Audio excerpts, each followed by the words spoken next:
नमस्कार। Web TV Hindi में आप सभी को सुस्वागत। यह हॉलीवुड की अबतर फिल्म याद है आप लोगों को?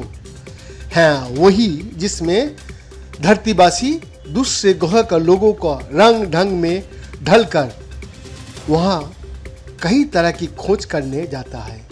बाद में खुलासा होता है कि इस मिशन से दूसरे ग्रहों पर मिलने वाले कई खनिजों और अन्य द्रव्यों को धरती पर भेजा जाता है, जिसका वहां अरबों डॉलर में कारोबार होता है।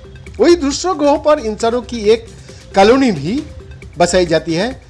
अब जब दुनिया के 3 देश पहले ही चांद पर अपने पैर जमा चुका है, भारत चंद्रयान 3 से ऐसा करने जा रहा है, तो क्या कोई मून इकोनॉमी भी बन रही है?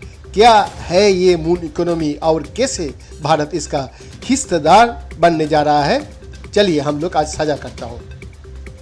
भारत से पहले अमेरिका, रूस और चीन चांद की सतह पर लैंड करने में सफल रहे हैं।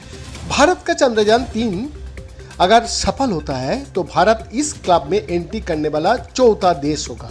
इसीलिए मून इकोनॉमी में भारत के साथ साथ ये देश भी दावेदार रहने वाला है, क्योंकि उन्हें कहीं ना कहीं पहल करने का फायदा मिलेगा ही। वैसे अवतार तो एक साइंस फिक्शन फिल्म थी जिसमें सब कुछ तुरंत हो जाता है, लेकिन हकीकत में चांद पर ऐसा कुछ होने में शायद अभी दशकों का समय लगेगा। फिर भी क्या है ये मून इकोनॉमी?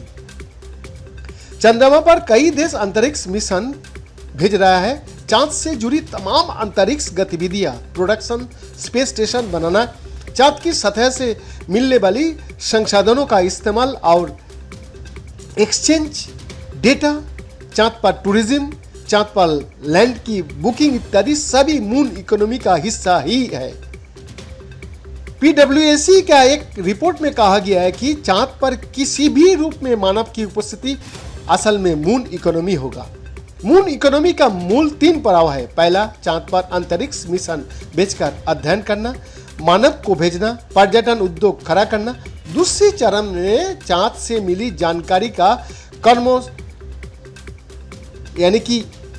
समर्थन में लगा देना, चांद पर स्पेस स्टेशन बनाना, खनिज संसाधनों को व्यापार करना इत्यादि। और तीसरे चरण में मानव को चांद पर बसाने का काम करना। दुनिया का कई देश इस समय इंसान को चांद पर भेजने की कवायद में जुटा है। भारत का चंद्रयान 3 मिशन भी इसका एक हिस्सा है। अगर चंद्रयान 3 सही से चांद की सतह पर लैंड होता है तो भारत भी इंसान को चांद पर भेज सकेगा, जैसा कि अमेरिका 1969 में कर चुका है। जेफ वेंजम की ब्लू ओरिजिन और एलन मार्क्स की बिजनेस का मकसद ही इंसान को चांद पर भेजना है। PwC की रिपोर्ट कहती है कि 2040 तक 1000 एस्ट्रोनॉट यानी अंतरिक्ष यात्री चांद पर रहेगा। इसमें से 40 करीब 2030 तक ही पहुंचने की उम्मीद है। ऐसे में चांद पर जाने के लिए जरूरी उपकरण, स्पेस शटल, टेलीस्कोप के साथ साथ चांद से जुड़े कई टीवी शो और अन्य कार्यक्रम इत्यादि मून इकोनॉमी का हिस्सा हो सकता है। इसमें बड़े पैमाने पर रोजगार भी पैदा होगा। चांद से जुड़ी ये इकोनॉमी 634 अरब डॉलर तक की हो सकता है। भारत दुनिया का चौथा देश बनने जा रहा है जो चांद की सतह पर लैंड करेगा। इस तरह चांद से जुड़ी इकोनॉमी में फर्स्ट मूवर होने का एडवांटेज भारत को मिलेगा। इसके अलावा भारत का अंतरिक्ष मिशन की कॉस्ट दुनिया की कई देशों के मुकाबले कम पड़ता है।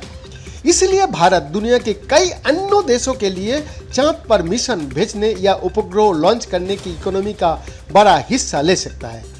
इसी के साथ भारत चांद पर इस्तेमाल होने वाली कई उपकरणों को बनाने का पसंदीदा जगह बन सकता है। बैद्यनाथ दास का report, FTV Hindi, Delhi, India.